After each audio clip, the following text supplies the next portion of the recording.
Hello student, welcome back again. Now in this lecture we will discuss the major constitution of for design, that is a unit first. सबसे पहले अपन इसकी definition देखते हैं कि design of a machine की definition क्या होती है.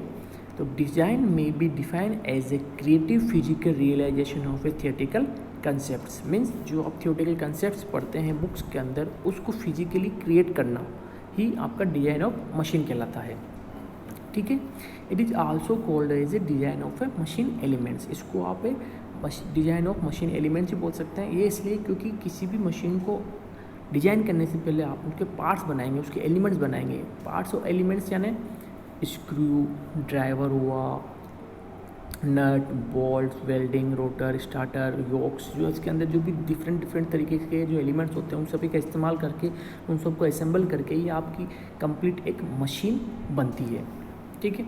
इसको एक अनदर डेफिनेशन भी है इसकी.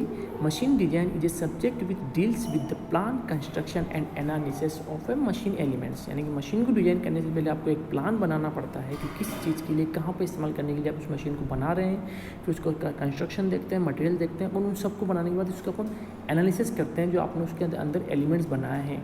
ठीक है. ये इस तरह से इसकी दो डेफिनेशन है. अब प्रॉब्लम ये आती है इंजीनियर्स के लिए कि इंजीनियर्स वही होता है बेसिकली जो कम सामान में आवश्यकता के अनुसार चीप हो, रिलायबिलिटी वाली चीज़ें, ड्यूरेबिलिटी वाली चीज़ों को बना सके, वही इंजीनियर्स होता है. लेकिन हर बार ऐसा पॉसिबल नहीं होता है कि कोई मशीन सस्ती भी हो, चीप भी हो और रिलायबल भी हो, ड्यूरेबिलिटी भी हो और उसकी इफ़िशिएंसी भी हो. ऐसा नहीं है. क्योंकि अगर किसी चीज़ की आपको ड्यूरेबिलिटी या इफ़िशिएंसी या रिलायबिलिटी अच्छी चाहिए तो आपको उसके अंदर जो मटेरियल इस्तेमाल करेंगे वो मटेरियल्स होंगे हाई क्वालिटी के और उसमें टेक्निक होगी वो भी हाई एडवांस टेक्निक होगी. जब ये सब चीज़ें हाई एडवांस होगी तो उसकी कॉस्ट ऑफकोर्स ज़्यादा ही आनी है. ठीक है. लेकिन इंजीनियर्स क्या करते हैं, देखते हैं इन चीज़ों को कि हर जगह की सिचुएशन के अकॉर्डिंग हर मशीन को अलग अलग डिज़ाइन करते हैं. जैसे कि कुछ मशीनें ऐसी होती हैं जिनको अपन बार बार रिप्लेस नहीं कर सकते, हटा नहीं सकते, बड़ी होती है, दिक्कत आती है इन चीज़ों को. तो उस चीज़ में वो क्या है, प्राइस का ध्यान नहीं रख के सिर्फ उसकी रिलायबिलिटी और ड्यूरेबिलिटी पर ध्यान देते हैं. लेकिन कुछ चीज़ें छोटी मशीनें होती हैं जिनको आप आसानी से रिप्लेस कर सकते हैं, खरीद सकते हैं उनकी सस्ती कीमत. तो उस चीज़ों में वहाँ पर सिर्फ कॉस्ट का ध्यान रखते हैं. आप वहाँ पर रिलायबिलिटी और ड्यूरेबिलिटी का ध्यान दे सकते हैं. मान लीजिए जैसे कि आपकी इंडक्शन मोटर है, घर पे लगी होती है, उसकी बेसिक जो लॉन्ग लाइफ जो होती है वो मान लो 15 से 20 साल या 20 साल के समथिंग होती है. लेकिन उसकी इनिशियल कॉस्ट होती है वो कम होती है.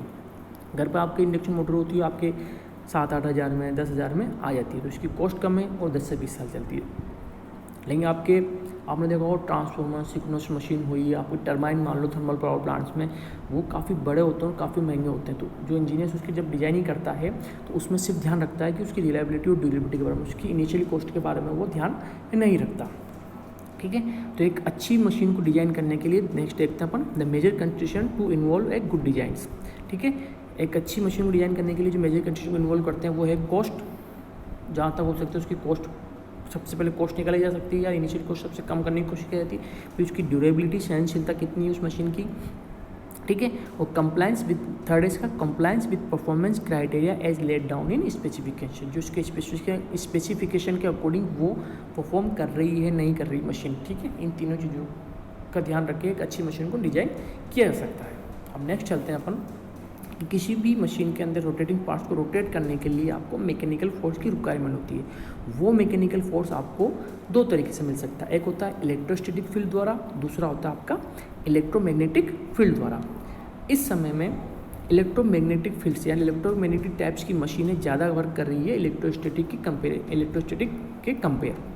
वो इसलिए क्योंकि इलेक्ट्रोमैग्नेटिक मशीनों के अंदर जो आपका फोर्स होता है, जो मैकेनिकल फोर्स होता है वो ज़्यादा होता है कंपेयर टू इलेक्ट्रोमैग्नेटिक.